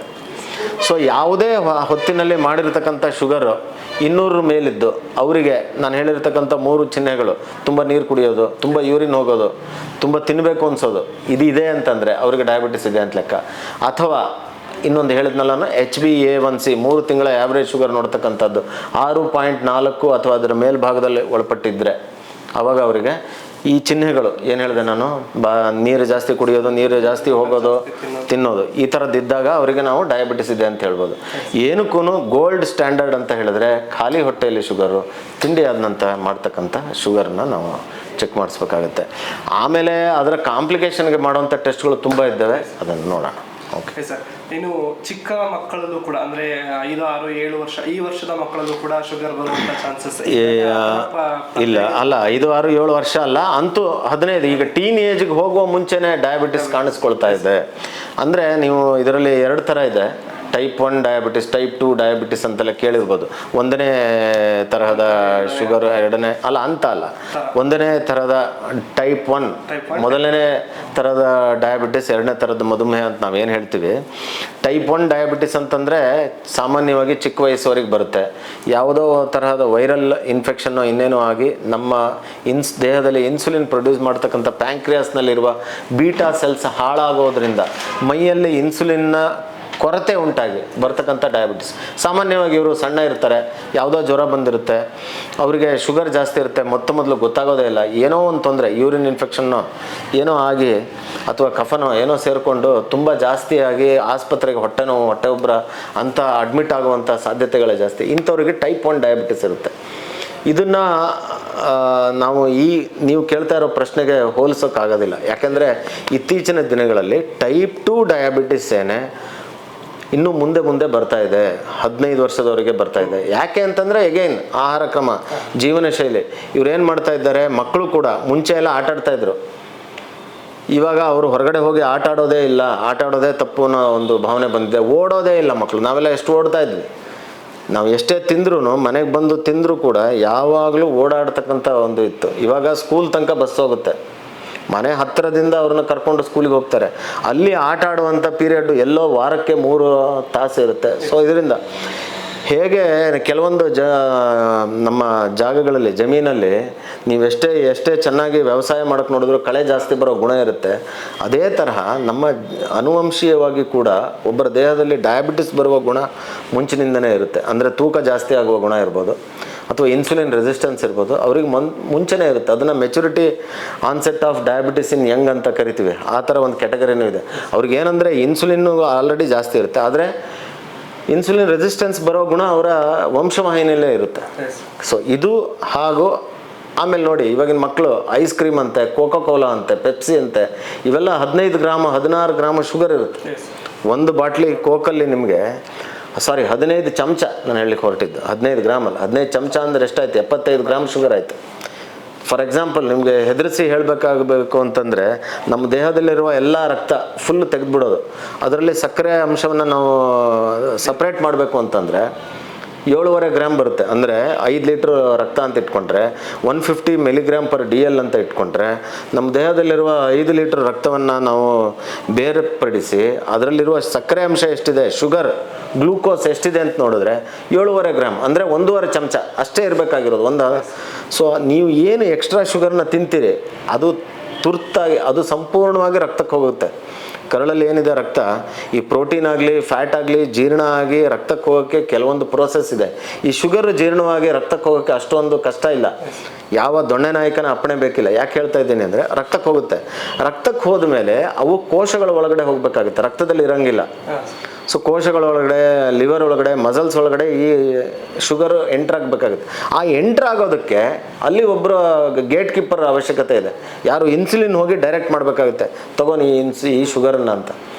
ಸೊ ಈ ಪ್ರೋಸೆಸ್ ನೀವು 75 ಗ್ರಾಮ್ ಕೋಕೋ ಕೋಲಾ ಕುಡಿದ್ರೆ, ಶುಗರ್ ಇರ್ತಕ್ಕಂಥ ಕೋಕೋ ಕೋಲಾ ಕುಡಿದ್ರೆ ವಿತಿನ್ 1.5 ತಾಸು ಅದು ನಿಮ್ಮ ರಕ್ತಕ್ಕೆ ಹೋಗುತ್ತೆ. ಈ 75 ಗ್ರಾಮ್ ಕೂಡ ಕೋಶಗಳ ಒಳಗಡೆ ಹೋಗಬೇಕು ಇಮಿಡಿಯೇಟಾಗಿ. ಈ ಇನ್ಸುಲಿನ್ ಆಲ್ರೆಡಿ ಕೋಶಗಳ ಒಳಗಡೆ ಆದಷ್ಟು 1 ವಾರ 10 ದಿವಸಕ್ಕೆ ಬೇಕಾಗಷ್ಟು ಶುಗರ್ ಶೇಖರಣೆ ಆಗಿರುತ್ತೆ. ಬೇರೆ ಬೇರೆ ವಿಧದಲ್ಲಿ ಹೆಚ್ಚಿನ ಶುಗರ್ ಶೇಖರಣೆ ಮಾಡೋಕ್ಕಾಗಲ್ಲ, ಲಿವರಲ್ಲಿ ಮಾಡೋಕ್ಕಾಗುತ್ತೆ. ಉಳಿದ ಕೋಶಗಳು ಏನು ಮಾಡಬೇಕಾಗುತ್ತೆ, ಇದೇ ಶುಗರನ್ನು ಕೊಬ್ಬಾಗಿ ಕನ್ವರ್ಟ್ ಮಾಡಿ ಶೇಖರಣೆ ಮಾಡುತ್ತೆ. ಸೊ ಬೇಡದ ಜಾಗಗಳಲ್ಲಿ ಕೊಬ್ಬಾಗಿ ಶೇಖರಣೆ ಆಗೋದು ಕೂಡ, ಕೊಲೆಸ್ಟ್ರಾಲ್ ಟ್ರೈಗ್ಲಿಸರೈಡ್ ಜಾಸ್ತಿ ಆಗೋದು ಕೂಡ ಈ ಡಯಾಬಿಟಿಸ್ ಹಾಗೂ ಇನ್ಸುಲಿನ್ ರೆಸಿಸ್ಟೆನ್ಸಿಂದ ಆಗ್ತಾ ಇದೆ ಅಂತ ಕಂಡು ಬರ್ತಾ ಇದೆ. ಸೊ ಏನಾಗುತ್ತೆ, ಈ ಮಕ್ಕಳಿಗೆ ಚಿಕ್ಕಂದಿನಲ್ಲೇ ಈ ನಾವೇನು ಪಿಜ್ಜಾ ಇರ್ಬೋದು, ಬರ್ಗರ್ ಇರ್ಬೋದು, ರೋಟಿ, ನಾನ್, ಬೇಕ್ರಿ ಐಟಮ್ಸ್ ಎಲ್ಲದರಲ್ಲೂ ಮೈದಾ ಇದೆ. ಸೊ ಅದರಲ್ಲಿ ಶುಗರ್ ಇರುತ್ತೆ, ಆ್ಯಂಟಿ ಇನ್ಸುಲಿನ್ ಯುಕ್ತ ಕೆಮಿಕಲ್ಸ್ ಇರುತ್ತೆ. ಇದು ಏನು ಮಾಡುತ್ತೆ, ಇವರಿಗೆ ಶುಗರ್ ಹಂತವನ್ನು ನಿಧಾನವಾಗಿ ಏರಿಸ್ಕೊಂಡು ಬರುತ್ತೆ. ಮುಂದೆ 30-35 ವರ್ಷಕ್ಕೆ, ಈಗ ತುಂಬ ಹೆಚ್ಚಿನ ಜನಕ್ಕೆ 30-35 ವರ್ಷದಲ್ಲೇ ಬರ್ತಾ ಇದೆ. ಬರ್ತಾ ಬರ್ತಾ ನಾನು ಇವಾಗ 20-25 ವರ್ಷದಲ್ಲಿ ಕೂಡ ಅವ್ರಿಗೆ ಡಯಾಬಿಟಿಸ್ ವಯಸ್ಸೇನಾದ್ರೂ ಇದೆಯಾ ಅಂತ ಸಕ್ಕರೆ ಕಾಯಿಲೆ ಬರೋದು? ಏನೂ ಇಲ್ಲ. ಈಗ ನಮ್ಮ ಜೀವನ ಶೈಲಿ ಎಷ್ಟು ಹದಗೆಡ್ತಾ ಹೋಗುತ್ತೆ ಅಷ್ಟು ಬೇಗ ಬರುತ್ತೆ. ದಿನಕ್ಕೆ 1.5-2 ತಾಸಾದರೂ ಮಕ್ಕಳು ದೈಹಿಕ ಶ್ರಮ ಆಟದಲ್ಲಿ ಉಪಯೋಗಿಸ್ಕೊಳ್ಳಿಲ್ಲ ಅಂದರೆ ಖಂಡಿತ ಅವರಿಗೆ ಮುಂದಕ್ಕೆ ಶುಗರ್ ಬರುವಂಥ ಸಾಧ್ಯತೆ ಇರುತ್ತೆ. ಸರ್, ವಂಶ ಪಾರಂಪರ್ಯವಾಗಿ ಹೆರಿಡಿಟರಿ ಏನಾದರೂ ಶುಗರ್ ಬರೋದು? ಹೌದು ಅದೇನೆ. ಇದು ಒಂದು ಈ ಡಯಾಬಿಟಿಸ್ ಅಂತಕ್ಕಂಥದ್ದು ಟೈಪ್ 2 ಡಯಾಬಿಟಿಸ್ ಅಂತ ಏನು ಹೇಳ್ತೀವಿ, ಅವ್ರ ಮನೆಯಲ್ಲಿ ಯಾರಿಗಾದರೂ ಒಬ್ಬರಿಗೆ ಶುಗರ್ ಬಂದಿರುತ್ತೆ, ತಂದೆಗೋ ತಾಯಿಗೋ ಬ್ರದರ್ಸಲ್ಲಿ ಎಲ್ಲರಿಗೂ ಕೂಡ. ಸೊ ವಂಶವಾಹಿನಿಯಲ್ಲೇ ಅವರಿಗೆ ಇನ್ಸುಲಿನ್ ರೆಸಿಸ್ಟೆನ್ಸ್, ತೂಕ ಜಾಸ್ತಿ ಆಗುವಂತಹ ಗುಣ ಆಲ್ರೆಡಿ ಇರುತ್ತೆ. ಅದೇ ಹೇಳಿದ್ನಲ್ಲ ನಾನು, ಹೇಗೆ ಹೆರಿಡಿಟರಿ ಆಗಿ ಜೆನೆಟಿಕ್ ಪೂಲಲ್ಲಿ ಇರ್ತದೆ ಅಂತ, ಸೊ ಹೆರಿಡಿಟರಿ ಆಗಿ ಕೂಡ ಬರ್ತದೆ. ಸರ್, ಏನು ಸಕ್ಕರೆ ಕಾಯಿಲೆಗೆ ಹಣ್ಣುಗಳು ಆರೋಗ್ಯಕ್ಕೆ ತುಂಬಾನೇ ಇಂಪಾರ್ಟೆಂಟ್ ಆಗುತ್ತೆ. ಹೌದು. ಸಕ್ಕರೆ ಕಾಯಿಲೆ ಇರುವಂತವ್ರು ಎಲ್ಲ ಹಣ್ಣನ್ನು ತಿನ್ಬೋದಾ, ಇಂಥ ಹಣ್ಣುಗಳು ತಿನ್ಬಾರ್ದು? ಈಗ ನೋಡಿ, ಇದು ಒಳ್ಳೆ ಪ್ರಶ್ನೆನೇ. ಏನು ಅಂದರೆ, ಈಗ ನಮ್ಮ ಯೂಟ್ಯೂಬ್ ಇರ್ಬೋದು, ಬೇರೆ ಬೇರೆ ರೀಲ್ಸ್ಗಳಿರ್ಬೋದು, ವಾಟ್ಸಪ್ಪಲ್ಲೆಲ್ಲ ಏನೋ ನೋಡ್ತಾರೆ. ಎಷ್ಟೋ ಜನ ಡಾಕ್ಟರ್ಸ್ ಅಂತ ಹೇಳ್ಕೊತಾರೆ, ಅವ್ರು ಏನು ಡಾಕ್ಟ್ರು ಅನ್ನೋದೇ ಅವರಿಗೆ ಗೊತ್ತಿರೋಲ್ಲ. ಈಗ ಅವರು ಯಾವುದೋ ಪ್ರಕಾರದಲ್ಲಿ ಅವರು ಡಯಾಬಿಟಿಸನ್ನು ಚಿಕಿತ್ಸೆ ಮಾಡ್ತಾ ಇರ್ತಾರೆ, ಆಯುರ್ವೇದವೋ ಹೋಮಿಯೋಪತಿನೋ ಇನ್ನೊಂದು ಲೈಫ್ ಸ್ಟೈಲು ಜೀವನ ಶೈಲಿ ಇದು ಮಾಡಲಿಕ್ಕೆ ಅಂತನೋ ಡಯಟಿಷನ್ನು ಒಬ್ಬೊಬ್ಬರು ಒಂದೊಂದು ಥರ ಹೇಳ್ತಾರೆ. ಹಾಗಾಗಿ ಪೇಷಂಟ್ಗಳಿಗೂ ಕೂಡ ನಾನು ಈ ಹಣ್ಣು ನಾನು ಹೇಳೋದಿಷ್ಟೇ, ಯಾವುದು ಸಿಹಿ ಇದೆಯೋ ಅದರಲ್ಲಿ ಸಕ್ಕರೆ ಇದೆ, ತಿನ್ನಬೇಡಿ. ಮೊದಲನೇದು ಅಂದರೆ ಫಾರ್ ಎಕ್ಸಾಂಪಲ್ ಬಾಳೆಹಣ್ಣು, ಪಚ್ಚ ಬಾಳೆಹಣ್ಣು ತುಂಬ ಸಿಹಿ ಇರುತ್ತೆ, ಅದನ್ನು ದಿನನಿತ್ಯ ಉಪಯೋಗಿಸೋರು ಹವ್ಯಾಸ ಮಾಡ್ಕೊಂಬಿಟ್ಟಿರ್ತಾರೆ. ಅದು ಮಾಡಲಿಲ್ಲ ಅಂದರೆ ಅವ್ರಿಗೆ ಬೋವಲ್ ಮೂಮೆಂಟ್ಸ್, ಮೋಷನ್ ಆಗೋದೇ ಇಲ್ಲ ಅಂತ ಹೇಳುವಂಥ ಪರಿಸ್ಥಿತಿ ಇದೆ. ಸೊ ಅಂಥವ್ರು ದಿನನಿತ್ಯ ತೊಗೊಂಡಾಗ ಅದರಲ್ಲಿ ನಿಮಗೆ ಈಗ ಒಂದು 100 ಗ್ರಾಮ್ನ ಬಾಳೆಹಣ್ಣಿದೆ ಅಂದರೆ ಅದರಲ್ಲಿ 40-50 ಗ್ರಾಮ್ ಶುಗರ್ ಇರ್ತದೆ. ಸೊ ಅದು ಸುಲಭವಾಗಿ ಜೀರ್ಣ ಕೂಡ ಆಗುತ್ತೆ. ಸೊ ಸಿಹಿ ಇರೋ ಹಣ್ಣುಗಳು, ಬಾಳೆಹಣ್ಣು, ಹಲಸಿನ ಹಣ್ಣು, ಮಾವಿನ ಹಣ್ಣು, ಸಪೋಟ, ದ್ರಾಕ್ಷಿ, ರಾಮಫಲ, ಸೀತಾಫಲ, ಇದರಲ್ಲೆಲ್ಲ ತುಂಬ ಶುಗರ್ ಇರುತ್ತೆ. ಅದಕ್ಕೆ ನೀವು ಸೇಬನ್ನು ಉಪಯೋಗಿಸ್ಬೋದು, ಸೀಬೆ ಉಪಯೋಗಿಸ್ಬೋದು. ತೀರಾ ಕಳಿದೇ ಇರುವಂಥ ಹಣ್ಣುಗಳು, ದೋರಗಾಯಿ ಅಂತ ನಾವೇನು ಕರಿತಾ ಇದ್ವಿ, ಆ ಥರದ ಹಣ್ಣುಗಳನ್ನು ಉಪಯೋಗಿಸ್ಬೋದು. ಅದರಲ್ಲಿ ಇನ್ನೂ ಸಕ್ಕರೆ ಅಂಶ ಜಾಸ್ತಿ ಆಗಿರೋಲ್ಲ. ಪಪಾಯ ಇರ್ಬೋದು, ದಾಳಿಂಬೆ ಇರ್ಬೋದು, ಕಲ್ಲಂಗಡಿ ಕೂಡ ಸಿಹಿ ಇಲ್ಲದೇ ಇರುವ ಕಲ್ಲಂಗಡಿ, ಮೂಸಂಬಿ ಉಪಯೋಗಿಸ್ಬೋದು. ಈ ಥರ ಹಲವಾರು ಹಣ್ಣುಗಳು ನಮ್ಮ ಇದಕ್ಕಿದೆ. ತರಕಾರಿ ಉಪಯೋಗಿಸ್ಬೇಕು. ತರಕಾರಿಯನ್ನು ತುಂಬ ಚೆನ್ನಾಗಿ ತೊಳೆದು ಅರೆಬೇರೆ ಬೇಯಿಸಿ, ಅಂದರೆ ನೀವು ಈ ಕುಕ್ಕರಲ್ಲಿ ಬೇಯಿಸೋದಕ್ಕಿಂತ ಒಂದು ಸ್ವಲ್ಪ ಎಣ್ಣೆ, ನಿಮ್ಗೆ ಇಷ್ಟ ಇರೋ ಯಾವುದೋ 1-2 ಸ್ಪೂನು ಎಣ್ಣೆನ ಹಾಕಿ ಅದನ್ನು ಫ್ರೈ ಮಾಡಿಕೊಂಡು, ಚಾಟ್ ಮಸಾಲ ಹಾಕ್ಕೊಂಡು, ಒಂದು ರಾಯಲ್ ಸಾಲಡ್ ಥರ ಮಾಡಿಕೊಂಡು, ಅಥವಾ ಶೇಂಗಾ, ಬಟಾಣಿ ಈ ಥರದ ವಸ್ತುಗಳಲ್ಲೆಲ್ಲ ಸಕ್ಕರೆ ಅಂಶ ತುಂಬ ಕಮ್ಮಿ ಇರುತ್ತೆ. ಆಮೇಲೆ ಸೋಯಾ ಕೇಳಿದ್ದೀರಾ, ಸೋಯಾ ಚಂಕ್ಸ್ ಅಂತ ಬರುತ್ತೆ, ಸೋಯಾ ಟೋಫು ಅಂತ ಬರುತ್ತೆ, ಇದರಲ್ಲೆಲ್ಲ ಶುಗರೇ ಇರೋಲ್ಲ. ಪನೀರ್, ಅದರಲ್ಲಿ ಸ್ವಲ್ಪ ಫ್ಯಾಟ್ ಇದ್ದರೂ ಕೂಡ ಅದರಲ್ಲಿ ಶುಗರು ತುಂಬ ಕಮ್ಮಿ ಇರುತ್ತೆ. ನಾನ್ ವೆಜಿಟೇರಿಯನ್ನಲ್ಲಿ ಶುಗರ್ ಇರೋದೇ ಇಲ್ಲ, ನಾನ್ ವೆಜ್ ತಿನ್ನಲೇಬಾರ್ದು ಅಂತ ಹಾಗೇನೂ ಇಲ್ಲ. ಅದರಲ್ಲಿ ಕೊಬ್ಬಿನ ಅಂಶ ಇರುತ್ತೆ. ಈಗ ಮಟನ್ ತಿನ್ನೋರು ನಾನ್ ವೆಜ್ ತಿನ್ನೋಕೆ ಹೇಳಿದ್ದಾರೆ ಡಾಕ್ಟ್ರು ಅಂತ, ನೀವು ಅನ್ನದ ಜೊತೆಗೆ ರೊಟ್ಟಿ ಜೊತೆಗೆ ಮಿಕ್ಸ್ ಮಾಡ್ಕೊಂಡು ತಿಂದರೆ ಅದರಲ್ಲಿ ತುಂಬ ಹೌದು ಫ್ಯಾಟ್ ಕಂಟೆಂಟ್ ತುಂಬ ಇರುತ್ತೆ. ರೆಡ್ ಮೀಟಲ್ಲಿ ತುಂಬ ಫ್ಯಾಟ್ ಜಾಸ್ತಿ ಇರುತ್ತೆ. ಆದರೆ ಬೇಯಿಸಿರ್ತಕ್ಕಂಥ ಮೊಟ್ಟೆ ದಿನಕ್ಕೆ 2 ಉಪಯೋಗಿಸೋದ್ರಿಂದ ಯಾವುದೇ ತೊಂದರೆ ಇಲ್ಲ. ಆಹಾರಕ್ಕಿಂತ ಮುಂಚೆ ಉಪಯೋಗಿಸೋದ್ರಿಂದ ನಾವು ಅನ್ನವನ್ನು ತಿನ್ನುವ ಪ್ರಮಾಣ, ಚಪಾತಿನ ಇನ್ನೊಂದು ರಾಗಿ ಮುದ್ದೆ ತಿನ್ನುವ ಪ್ರಮಾಣವನ್ನು ಕಮ್ಮಿ ಮಾಡ್ಕೋಬೋದು. ತರಕಾರಿ ಸಾಲಡ್ಗಳನ್ನು ಉಪಯೋಗಿಸ್ಬೇಕು, ಅದನ್ನೇ ಜಾಸ್ತಿ ಪಲ್ಯ ಜಾಸ್ತಿ ತಿನ್ನಬೇಕು ದೋಸೆಗಿಂತ ಅಂತ. ಅಥವಾ ಈಗ ಸಣ್ಣ ಆಗೋದಕ್ಕೆ ಬಯಸುವಂತವರು ಚಪಾತಿ ತಿನ್ಬೇಕು ಅಂತ ಹೇಳ್ತಾರೆ. ಚಪಾತಿಯಲ್ಲಿ ಕಾರ್ಬೋಹೈಡ್ರೇಟ್ ಜಾಸ್ತಿ 40% ಇದೆ, ಪ್ರೋಟೀನ್ಸ್ ಎಷ್ಟು ಇದಾಗುತ್ತೆ? ಹೌದೌದು, ಅದನ್ನೇ ಹೇಳ್ತಾ ಇರೋದು ನಾನು ಹೇಳ್ತಾ ಇರೋದು ಅದನ್ನೇ. ಇವಾಗ ಏನಂದರೆ, ನಾನು ಬರೀ ಚಪಾತಿ ತಿಂದೆ, 3-4 ಚಪಾತಿ ತಿಂದರೆ ಅದರಲ್ಲಿ ನಿಮಗೆ 200 ಗ್ರಾಮ್ ಚಪಾತಿ ಅಂತಂದರೆ ಅದರಲ್ಲಿ ನಿಮ್ಗೆ 80 ಗ್ರಾಮ್ ಕಾರ್ಬೋಹೈಡ್ರೇಟ್ಸ್ ಬಂದೋಯ್ತು. ಸೊ ಈ ತೂಕ ಹೆಚ್ಚಾಗಲಿಕ್ಕೆ ನಾನು ಎಣ್ಣೆ ಪದಾರ್ಥ ಎಲ್ಲ ಬಿಟ್ಬಿಟ್ಟಿದ್ದೀನಿ ಅಂತಾರೆ. ಎಣ್ಣೆ ಅಂದರೆ ಜಿಡ್ಡಿನ ಅಂಶವನ್ನು ನಾವು ವಿಲನ್ ಅನ್ನೋ ಮಟ್ಟಕ್ಕೆ ತೊಗೊಂಡೋಗ್ತೀವಿ. ಖಂಡಿತ ಇಲ್ಲ. ಅಗತ್ಯಕ್ಕೆ ಬೇಕಾದಷ್ಟು ಫ್ಯಾಟು ದೇಹಕ್ಕೆ ಅಗತ್ಯ ಇದೆ. ಮೇಯ್ನ್ ಕಲ್ಪ್ರಿಟ್ ಇದಕ್ಕೆಲ್ಲ ಒಬ್ಬ ಖಳನಾಯಕನಾಗಿರುವಂಥವನು ಕಾರ್ಬೋಹೈಡ್ರೇಟ್, ಶರ್ಕರ ಪಿಷ್ಟ ಅಂತ ನಾವು ಏನು ಕರಿತೀವಿ. ಈ ಪಿಷ್ಟಯುಕ್ತ ಆಹಾರ ಎಲ್ಲ ಗ್ರೈನ್ಸ್, ನಾವು ವೆಜಿಟೇರಿಯನ್ಸ್ ಏನು ತಿಂತೀವಿ ಗ್ರೈನ್ಸ್, ಅಕ್ಕಿ ಇರ್ಬೋದು, ಗೋಧಿ, ರಾಗಿ, ಜೋಳ ಎಲ್ಲದರಲ್ಲೂ ಇರುತ್ತೆ. ಅವು ರಕ್ತಕ್ಕೆ ಏರುವಂತಹ ಸಮಯ ವ್ಯತ್ಯಾಸ ಆಗುತ್ತೆ. ಅಕ್ಕಿ ಆದರೆ 1-1.5 ತಾಸು ಜೀರ್ಣ, ರಾಗಿ ಆದರೆ ಇನ್ನೊಂದು ಸ್ವಲ್ಪ ಕಡಿಮೆ, ಆಮೇಲೆ ಗೋಧಿ ಆದರೂ ಅಷ್ಟೇ. ಆದರೆ ಅಕ್ಕಿಯಲ್ಲಿ ಒಳ್ಳೆಯ ಗುಣಗಳನ್ನು ನಾವು ನೋಟ್ ಮಾಡಬೇಕಾಗುತ್ತೆ. ತುಂಬ ಪಾಲಿಷ್ ಮಾಡಿರೋ ಅಕ್ಕಿ ಬಗ್ಗೆ ಮಾತಾಡ್ತಾ ಇಲ್ಲ ನಾನು. ರಾಜಮುಡಿ ಇರ್ಬೋದು, ಕೆಂಪಕ್ಕಿ ಇರ್ಬೋದು, ಈ ಥರದಲ್ಲಿ ಏನಾಗುತ್ತೆ ಅಂದರೆ ಅದನ್ನು ಹೆಚ್ಚಿಗೆ ಪಾಲಿಷ್ ಇಲ್ಲದೆ ಇರೋದ್ರಿಂದ ಜೀರ್ಣ ಆಗೋ ಸಮಯನೂ ಜಾಸ್ತಿ, ಪೌಷ್ಟಿಕಾಂಶನೂ ಜಾಸ್ತಿ ಇರುತ್ತೆ. ಫುಲ್ ಗ್ರೈನ್ ಅದು, ಅದನ್ನು ಪುಡಿ ಮಾಡಿರೋಲ್ಲ ನಾವು. ಅಕ್ಕಿ ಹಿಟ್ಟು ಬಿಡಿ, ಅಕ್ಕಿ ರವೆ ಬಿಟ್ಬಿಡಿ, ಅಕ್ಕಿ ಅದು ಪುಡಿ ಮಾಡದೇ ಇರತಕ್ಕಂತಹ ಕಾಳು ಅದು. ನೀವು ರಾಗಿ ತೊಗೊಂಡ್ರೆ ಆಲ್ರೆಡಿ ಪುಡಿ ಮಾಡಿ ಅದರಲ್ಲಿರ್ತಕ್ಕಂಥ ಫೈಬರ್ ಐಟಮ್ಸನ್ನೆಲ್ಲ ತೆಗೆದುಬಿಟ್ಟಿರ್ತೀವಿ ನಾವು, ಹೊಟ್ಟು ಗಿಟ್ಟು ಎಲ್ಲ ತೆಗೆದುಬಿಟ್ಟಿರ್ತೀವಿ. So it is a processed food. ಅರ್ಧ ಆಲ್ರೆಡಿ ಜೀರ್ಣವಾಗಿರುತ್ತೆ. ನೀವು ಗೋಧಿ ತೊಗೊಂಡ್ರು ಅಷ್ಟೇ ಅರ್ಧ ಜೀರ್ಣ ಆಗಿಬಿಟ್ಟಿರುತ್ತೆ. ಸೊ ಆ ವಿಷಯದಲ್ಲಿ ಕಂಪೇರ್ ಮಾಡೋದಾದರೆ ಅಕ್ಕಿನೇ ಬೆಟರು. ಕಡಿಮೆ ಪ್ರಮಾಣದಲ್ಲಿ ತಿನ್ನಬೇಕು. ನೀವು ಗೋಧಿ ಇರ್ಬೋದು, ಚಪಾತಿ ಇರ್ಬೋದು, ನೀವು ತಿಂದು ತೂಕ ಕಡಿಮೆ ಮಾಡೋದಕ್ಕೆ ಆಗೋದಿಲ್ಲ. ಪ್ರೋಟೀನ್ ಯುಕ್ತ ಆಹಾರಗಳನ್ನು ಜಾಸ್ತಿ ಉಪಯೋಗಿಸ್ಬೇಕು. ಕೆಲವರು ಈ ಮಶ್ರೂಮು ಇದನ್ನೆಲ್ಲ ಉಪಯೋಗಿಸೋದೇ ಇಲ್ಲ. ಸೊ ಅದನ್ನು ವೆಜಿಟೇರಿಯನ್ ಅಂತ ಅನ್ಸೋದಿಲ್ಲ, ಅದ್ರ ಬಗ್ಗೆ ಏನೋ ಭಾವನೆ ಇರುತ್ತೆ. ಅದರಲ್ಲೆಲ್ಲ ಕಾರ್ಬೋಹೈಡ್ರೇಟ್ ತುಂಬ ಕಮ್ಮಿ ಇರುತ್ತೆ. ಒಳ್ಳೆ ಪ್ರೋಟೀನ್ ಯುಕ್ತ ಆಹಾರ ಅದು, ಮೊಟ್ಟೆ ಇರ್ಬೋದು. ಸೊ ಅದನ್ನು ನಾವು ಜಾಸ್ತಿ ಉಪಯೋಗಿಸ್ಬೇಕಾಗುತ್ತೆ. ಸೋಯಾ ಹೇಳಿದೆ ಇವಾಗ ನಾನು, ಚಂಕ್ಸು, ಟೋಫು ಅಂತ ಹೇಳ್ತೀವಿ, ಸೋಯಾ ಪನೀರ್ ಅಂತ ಬರುತ್ತೆ, ಈ ಥರದ್ದನ್ನೆಲ್ಲ ಉಪಯೋಗಿಸ್ಬೇಕು. ಸೊ ಆವಾಗ ನಿಮಗೆ ಪ್ರೋಟೀನ್ಸ್ ಜಾಸ್ತಿ ಹೋಗುತ್ತೆ, ಹಸಿವಿನ ಪ್ರಮಾಣ ಕಮ್ಮಿ ಆಗುತ್ತೆ, ಆಹಾರ ಜಾಸ್ತಿ ತಿನ್ನಬೇಕು ಅನ್ನೋ ಒಂದು ಆಸೆ ಕಡಿಮೆ ಆಗುತ್ತೆ. ಸೊ ನಿಮಗೆ ಸುಸ್ತು ಕೂಡ ಆಗೋದಿಲ್ಲ, ಶುಗರ್ ಕೂಡ ಕಮ್ಮಿ ಆಗುತ್ತೆ, ತೂಕ ಕೂಡ ಕಮ್ಮಿ ಆಗುತ್ತೆ. So it's A beautiful combination. ಹಣ್ಣುಗಳನ್ನು ತಿನ್ನಿ ಅಂದ ತಕ್ಷಣ ಇವರೇನು ಯಾವ ಜ್ಯೂಸ್ ಮಾಡಿ ಕುಡಿಬೇಕು ಅಂತ ಅನ್ಕೊಂಡ್ಬಿಡ್ತಾರೆ. ಸೊ ಹಣ್ಣನ್ನೇ ತಿನ್ನಬೇಕು, ಇಡಿಯಾದ ಹಣ್ಣನ್ನು ಉಪಯೋಗಿಸ್ಬೇಕು. ನೀವು ಜ್ಯೂಸ್ ಮಾಡಿದ್ರೆ ಅದರಲ್ಲಿ ಇರ್ತಕ್ಕಂಥ ಹೆಚ್ಚಿನ ಒಳ್ಳೆಯ ಗುಣಗಳೆಲ್ಲ ಹೊರಟೋಗ್ಬಿಡುತ್ತೆ. ಅದಕ್ಕೆ ಸಕ್ಕರೆ ಹಾಕ್ತಾರೆ ಸಿಹಿ ಇಲ್ಲ ಅಂತ, ಇನ್ನೇನೋ ಆ್ಯಡೆಡ್ ಎಲ್ಲ ಉಪ್ಪನ್ನು ಉಪಯೋಗಿಸ್ತಾರೆ. ಸೊ ಇದು ಬೇಡದೇ ಇರತಕ್ಕಂಥ ಹಣ್ಣನ್ನು ನೇರವಾಗಿ ಉಪಯೋಗಿಸ್ಬೇಕು, ಹೊಟ್ಟೆ ತುಂಬುತ್ತೆ. ಆಮೇಲೆ ಹಣ್ಣು ಉಪಯೋಗಿಸಿ ಅಂತಂದರೆ ನಾವು ಊಟಕ್ಕೆ ಮುಂಚೆನೋ ಊಟ ಆದಮೇಲೆ ಅನ್ನೋ ಭಾವನೆ ಇದೆ. ಬರೀ ಹಣ್ಣನ್ನು ನಾವು ಒಂದು ಹೊತ್ತಿನ ಆಹಾರವಾಗಿ ಉಪಯೋಗಿಸಬಹುದು ಅನ್ನೋ ಭಾವನೆಯೇ ಜನರಲ್ಲಿ ಇರೋದಿಲ್ಲ. ಉಸುಳಿ ಮಾಡೋದನ್ನು ಮರಿತಾ ಇದ್ದಾರೆ, ಕೋಸಂಬರಿಗಳನ್ನು ಮಾಡೋದನ್ನು ಮರಿತಾ ಇದ್ದಾರೆ, ಸಾಲಡ್ಗಳನ್ನು ಮಾಡ್ಕೊಳ್ಳೋದನ್ನು ಮರಿತಾ ಇದ್ದೀವಿ, ಅನ್ನ ಸಾಂಬಾರು ಅನ್ನೋ ಒಂದು ಕಾನ್ಸೆಪ್ಟಲ್ಲಿದ್ದೀವಿ. ಸರ್, ಇನ್ನು ಸಕ್ಕರೆ ಕಾಯಿಲೆಗೆ ನಾಟಿ ಔಷಧಿ ಕೊಡ್ತಾರೆ. ಆ ನಾಟಿ ಔಷಧಿ ತೊಗೊಂಡ್ರೆ ಬಿಟ್ಟರು ಡಾಕ್ಟರ್ ಹತ್ರ ಹೋದ್ರೆ ಜೀವನ ಪೂರ್ತಿ ಟ್ಯಾಬ್ಲೆಟ್ಗಳನ್ನ ತಗೋಬೇಕು ಅನ್ನೋ ಒಂದಿಷ್ಟು ಚಿಂತನೆಗಳಲ್ಲಿ ನಾಟಿ ಔಷಧಿ ಕಡೆ ಮೊರೆ ಹೋಗ್ತಾರೆ. ತಪ್ಪು. ಈಗ ನಾನು ಹೇಳೋದು ನಾಟಿ ಔಷಧಿ ಇರ್ಬೋದು ಅಥವಾ ಅನ್ಕನ್ವೆನ್ಷನಲ್ ಥೆರಪೀಸ್ ಅಂತ ನೀವೇನು ಹೇಳ್ತಾ ಇದ್ದೀರಿ, ನಾವು ತಗೊಳ್ತಕ್ಕಂಥ ಪದಾರ್ಥದಲ್ಲಿ ಏನಿದೆ ಅಂತ ಬರೆದಿದ್ದಲ್ಲಿ ನೀವು ತಗೊಳ್ಳಿ. ಯಾವುದೋ ಹೆಸರಿಲ್ಲದ ಮಾತ್ರೆ ಇರ್ಬೋದು, ಅಷ್ಟೇ ಕೆಡಕು ಈ ಹೆಸರಿಲ್ಲದ ಯಾವ ವಸ್ತುವನ್ನು, ಯಾವ ಮೆಡಿಸಿನನ್ನು ನಾವು ತಗೊಳ್ತಾ ಇದ್ದೀವಿ ಅಂತ ಗೊತ್ತಿಲ್ಲದೇನೆ ದಯವಿಟ್ಟು ತಗೋಬೇಡಿ. ತೂಕ ಕಡಿಮೆ ಮಾಡೋದಕ್ಕೂ ಎಷ್ಟೊಂದು ಪ್ರಾಡಕ್ಟ್ಸ್ ಬರ್ತಾ ಇದ್ದಾವೆ ನಾಟಿಯಾಗಿ ಬರುವಂಥದ್ದು. ಕೆಲವೊಂದರಲ್ಲಿ ಏನು ನೋಡ್ತಾ ಇದ್ದೀವಿ ಅಂದರೆ, ನಾನು ಹೇಳಿದೆ ಮೊದಲೇ ಹೇಳಿದೆ ನೋಡಿ, ಯಾರಿಗೆ ಜಾಸ್ತಿ ಶುಗರ್ ಇದ್ದದ್ದು ತಕ್ಷಣ ಕಮ್ಮಿ ಆಗುತ್ತೆ ಯಾವಾಗ ಲಿವರು ಮತ್ತು ಕಿಡ್ನಿ ತೊಂದರೆ ಆಗಿ ಶುಗರ್ ಕಡಿಮೆ ಆಗ್ತಾ ಇದೆ ಅಂತ. ಅದೇ ಥರ ಈ ಯಾವುದೋ ಒಂದು ನಾಟಿ ವೈದ್ಯವೋ, ನಾಟಿ ಔಷಧಿನೋ, ಇನ್ಯಾವುದೋ ಹೆಸರಿಲ್ಲದ ಮೆಡಿಸಿನ್ನೋ, ಯಾವುದೋ ಗಿಡದ ಔಷಧಿ ಇರ್ಬೋದು. ಈಗ ಅಮೃತ ಬಳ್ಳಿದಿದೆ, ಯಾರೋ ಅರ್ಧ ಎಲೆನೋ ಕಾಲು ಎಲೆನೋ ಏನೋ ತಿನ್ನಬೇಕಾಗಿರುತ್ತೆ, 5 ಎಲೆ ತಿಂದು ಲಿವರ್ ತೊಂದರೆ ಮಾಡ್ಕೊಂಬಂದಿರೋರನ್ನು ನೋಡಿದ್ದೀನಿ. ಶುಗರ್ ವಾಸಿಯಾಗಿರುತ್ತೆ, ಅದಕ್ಕಿಂತ ದೊಡ್ಡ ಪೆಡಂಭೂತವಾದ ಕಿಡ್ನಿ ತೊಂದರೆನೋ ಲಿವರ್ ತೊಂದರೆನೋ ಮಾಡ್ಕೊಂಡು ಬರ್ತಾರೆ. ಖಂಡಿತ ಅದಕ್ಕೆಲ್ಲ ಮೊರೆ ಹೋಗಬೇಡಿ. ಈಗ ನಮ್ಮ ಕನ್ವೆನ್ಷನಲ್ ಮೆಡಿಸಿನಲ್ಲಿ ತುಂಬ ಒಳ್ಳೆಯ ಮೆಡಿಸಿನ್ಸ್, ವಾರಕ್ಕೊಮ್ಮೆ ತಿಂಗಳಿಗೊಮ್ಮೆ ಇಂಜೆಕ್ಷನ್ ತೊಗೊಂಡ್ರೂ ಶುಗರ್ ಕಡಿಮೆ ಆಗುವಂತಹ ಚಿಕಿತ್ಸೆಗಳು ಈಗೆಲ್ಲ ನೋಡಿರ್ಬೋದು ನೀವು ಪೇಪರಲ್ಲಿ ಎಲ್ಲ. ನೇಸಲ್ ಸ್ಪ್ರೇ ಇನ್ಸುಲಿನ್ ಆಗಿ ಬರ್ತಕ್ಕಂಥದ್ದು. ಆಮೇಲೆ ಜೀವನ ಶೈಲಿಯನ್ನು ಹೇಗೆ ಉತ್ತಮ ಮಾಡ್ಕೊಳ್ಬೋದು, ನಡಿಲಿಕ್ಕಾಗದೇ ಇರೋರು ಕೂತಲ್ಲೇ ಹೇಗೆ ಎಕ್ಸಸೈಸ್ ಮಾಡ್ಬೋದು, ಹೆಚ್ಚು ಹಲವಾರು ಸೈಂಟಿಫಿಕಲಿ ಪ್ರೂವನ್ ಮೆಥಡ್ಸ್ ಬರ್ತಾ ಇದೆ. ಸೊ ಅದು ಬಿಟ್ಟು ನಾವು ಯಾವುದೋ ಗೊತ್ತಿಲ್ಲದ ಇದಕ್ಕೆ ಮೊರೆ ಹೋಗೋದು ತಪ್ಪುತ್ತೆ. ಆಮೇಲೆ ಇನ್ನೊಂದು ಭಾವನೆ ಇರುತ್ತೆ, ನೀವು ಹೇಳ್ದಾಗೇನೆ ಒಂದು ಸತಿ ನಾನು ಮಾತ್ರೆ ತಿಂದರೆ ಜೀವಮಾನ ಪರ್ಯಂತ ತಿನ್ನಬೇಕು ಅಂದರೆ ಏನಾಗುತ್ತೆ ಅಂದರೆ, ಇವರಿಗೆ ಈ ನಮ್ಮ ಕೊಡುವ ಮೆಡಿಸಿನಲ್ಲಿ ಸೈಡ್ ಎಫೆಕ್ಟ್ ಜಾಸ್ತಿ. ಕೆಲವ್ರು ಪೇಷಂಟ್ಗೆ ನೀವು ಹೇಳಿದಾಗೆ ಮೂಢನಂಬಿಕೆ ಅಂದರೆ ತಪ್ಪು ಅಭಿಪ್ರಾಯ. ಜಾಸ್ತಿ ಮಾತ್ರೆಗಳನ್ನ ತಿಂದರೆ ಕಣ್ಣು ಹೊರಟೋಗ್ಬಿಡುತ್ತೆ, ಜಾಸ್ತಿ ಮೆಡಿಸಿನ್ ತಗೊಳ್ಳೋದ್ರಿಂದ ಕಿಡ್ನಿ ಹೊರಟೋಗ್ಬಿಡುತ್ತೆ. ಇಲ್ಲ, ತಪ್ಪು ನೋಡಿ, ಅದು ಉಲ್ಟಾ ನಾವು ಯೋಚನೆ ಮಾಡ್ತಾ ಇದ್ದೀವಿ. ಯಾರಿಗೆ ಕಿಡ್ನಿ ತೊಂದರೆ ಬರುತ್ತೆ ಅಂದರೆ, ಯಾರಿಗೆ ಶುಗರ್ ತುಂಬ ಜಾಸ್ತಿ ವರ್ಷಾನುಗಟ್ಲೆಯಿಂದ ಇರುತ್ತೆ ಅವ್ರಿಗೆ ಕಿಡ್ನಿ ತೊಂದರೆ ಬರುತ್ತೆ. ಅವರಿಗೆ ನಾವು ಜಾಸ್ತಿ ಮೆಡಿಸಿನ್ ಕೊಡ್ತಾ ಇರ್ತೀವಿ.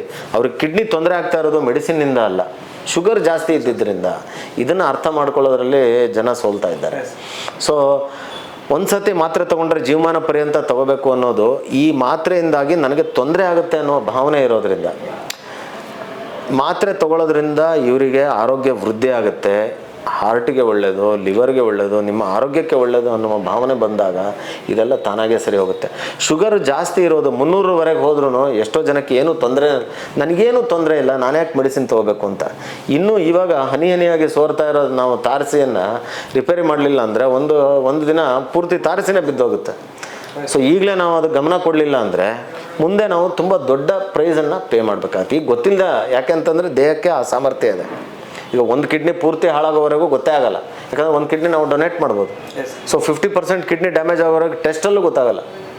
ಈಗ ಇದು ಹೇಗೆ ಅಂದರೆ, ಇನ್ನೊಂದು ಎಕ್ಸಾಂಪಲ್ ಕೊಡ್ಬೋದು ಅಂದರೆ, ಈಗ ಆಲ್ಕೋಹಾಲ್ ಉಪಯೋಗಿಸೋರು ಇರ್ತಾರೆ, ಟೆಸ್ಟ್ ಮಾಡಿಸ್ತಾ ಇರ್ತಾರೆ ತಿಂಗಳ ಬ್ಲಡ್ ಟೆಸ್ಟ್, ಲಿವರ್ ಹೆಂಗಿದೆ ನೋಡೋಣ, ಲಿವರ್ ಚೆನ್ನಾಗಿ ಕುಡಿತಾ ಇರ್ತಾರೆ, ಲಿವರ್ ಟೆಸ್ಟ್ ಮಾಡೋದು, ನಾರ್ಮಲ್ ಇದೆ ಅಂದರೆ ಮತ್ತೆ ಕುಡಿಯೋದು.